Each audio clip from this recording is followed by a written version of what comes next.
بسم الله الرحمن الرحیم. نن تفسیر کې یو ناشنا خبره ذکر کړې و چې اول با د قیامت فورز باندې کپڑے چاته غوستولې کیږي او د قیامت فورز چې خلک رافاسي په کم حالت کې بوي. او حدیث مبارک ذکر کړی او چې خلک بټول رافاسي په داسې حالت کې عوراتن چې دا بغیر د کپړو نه وي او دغه شانتي بغیر د پیزار بوي او بغیر د ټوپۍ موپای نه بوي او ناسونت بوي. الله فرمای جئتمونا کما خلقناکم، داسې به تاسو مونږ ته راځئ لکه څنګه چې تاسو مونږ په اول ځل باندې پیدا کړي وای، بغیر د کپړو بغیر د پیزاره او ناسونته. عائشه رضی الله عنها فرمای د الله رسول خلق به بل ته نه ګوري.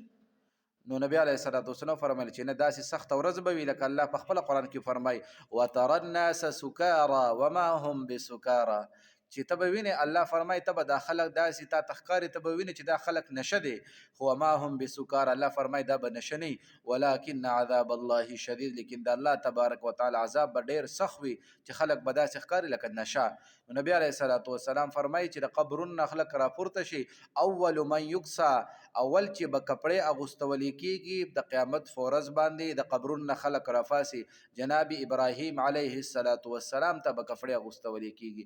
او په دویم نمبر باندې به جناب نبی کریم صلی الله علیه و آله وسلم ته کپړې اغوستولې کیږي.